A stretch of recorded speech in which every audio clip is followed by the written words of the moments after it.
Good afternoon, members. Here is group 19, consisting of the following people. We are 5 in number. Unfortunately, one of us is sick. That is number 4, Dongping Mercy. I'm called Bonnie Okello. I'm with Mariam Nuru. Then there is our sister Sharon Tino.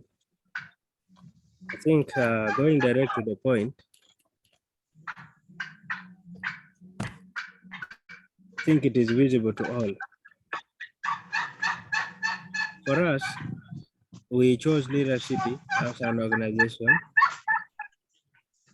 that we were to deal with, and I think basically Mariam will take us through the background part, and all of us we shall come in that order. I think let me invite her. Thank you. Thank you, group leader. Fellow Bonnie, this is Nuru Mariam, a member of group 19. Our organization is Lira City. Lira City is a local government found in the northern part of Uganda. It has 2 divisions. We have Lira City East and Lira City West. This is as per the recent municipalities that were upgraded to city status. We have other sub-counties that were attached as per the city status. The details is in our report. When you get time, maybe you can have a look. For those who would wish to come to Lira City, we have briefly put a map that shows where Lira City is located. And then maybe would also love to know the mission is to deliver efficient, equitable services through effective leadership and management. We also have a vision, which is a competitive, green and equitable industrial and commercial hub by 2040. We hope to achieve that. We have different departments which are core. They are like 8. We have planning, administration, health, natural resources, education, community-based service, then audit and statutory body, plus others like works and production. But for the purpose of this group work, we zeroed on administration as a department that we are going to be focusing on. We have different units under administration, namely human resource, procurement and disposal unit, central registry and records management. Then we have law enforcement unit.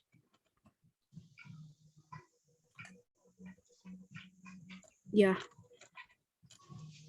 The department also has a core mandate, which is to effectively and efficiently coordinate the implementation of government programs and projects in line with government policies and laws.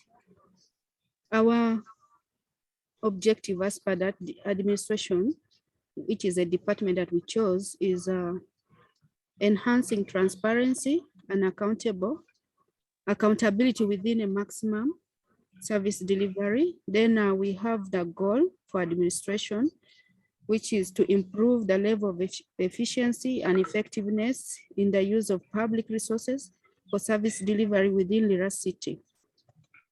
We also have other functions for administration. There are quite many, but to mention a few, to draw the attention of the district chairperson and the chief administrative officer, assistant chief administrative officers. We also do a bit of monitoring. We also carry out other functions as assigned, maybe by any ministry or line ministries.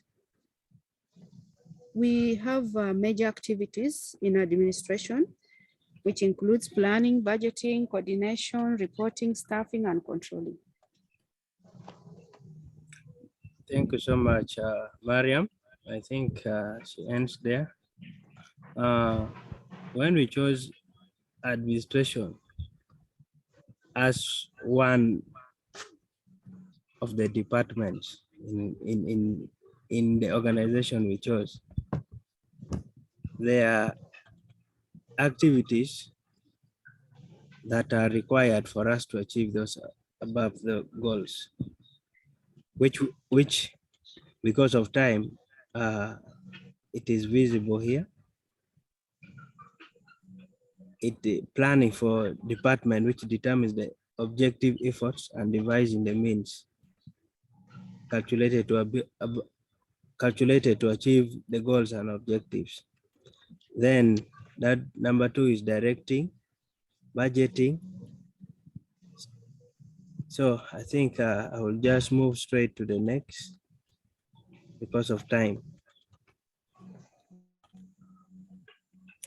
There are resources that are also required to achieve the above goals, which we have listed here. One of them is physical resources. Then 2 is human resources. 3 is intellectual resources. When we talk of intellectual resources, we are talking of tangible and intangible, the non-physical, like the patterns of the products, then the brands of the organization, the copyrights. Then number 4 is the financial resources. That one, when we talk of financial resources, all of you know, we are talking about money. For institutions, for organizations to run, there must be money. Then number 5, we have the raw materials, the electricity and power.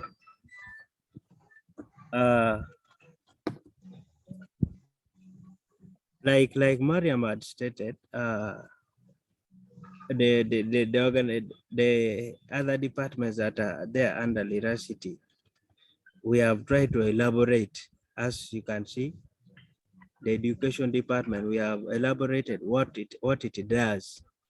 The finance department, their roles and responsibility, and works department, we have elaborated, as you can see here.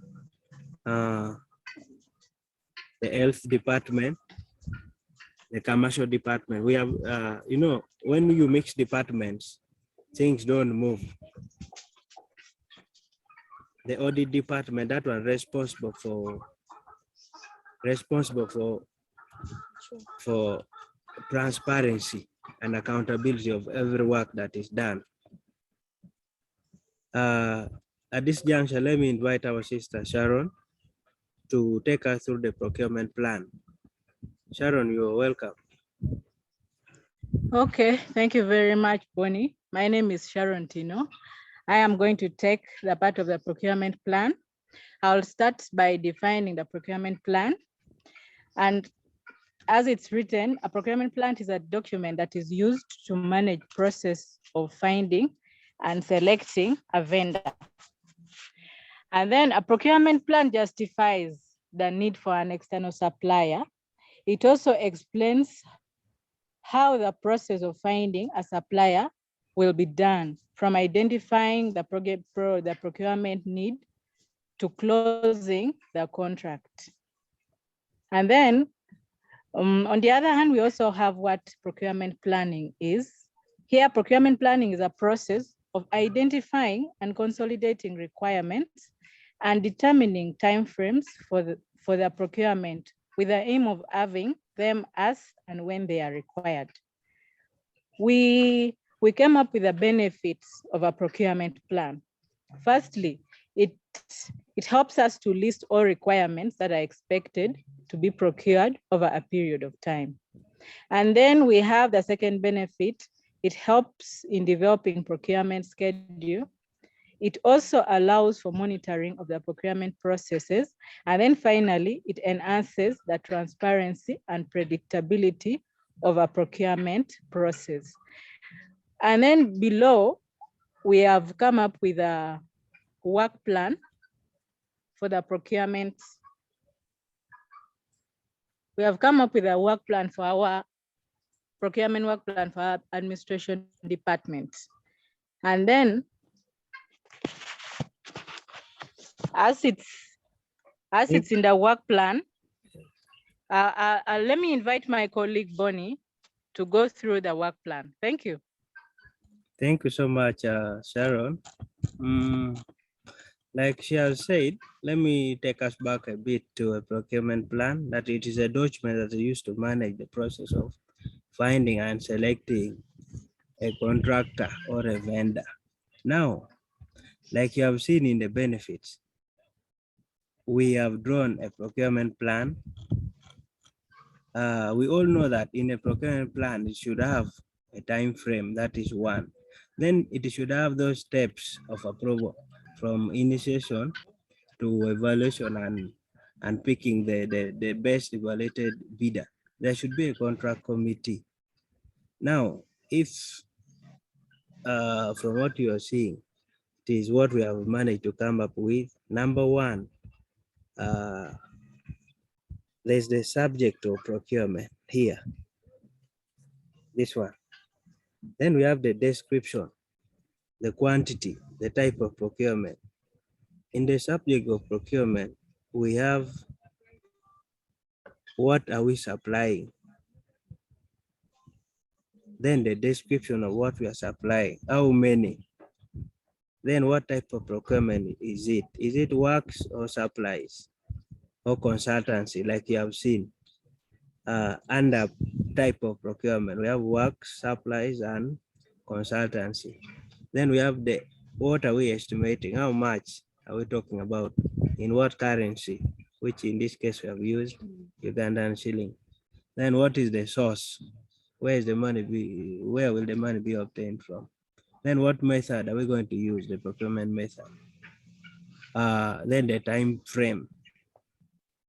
Accounting officers will approve from the time frame that it reaches them. Then it reaches the contract committee for approval. Then bidding takes place. Now, what we have done here, ours is a 2-month duration from Feb to March. Then there is submission of evaluation reports. Then it is approved and contract awarded. So this is what we have been able to come up with as group 19. And down here we have the references of how we were able to obtain the data. And I think that is all from our group 19. Thank you so much.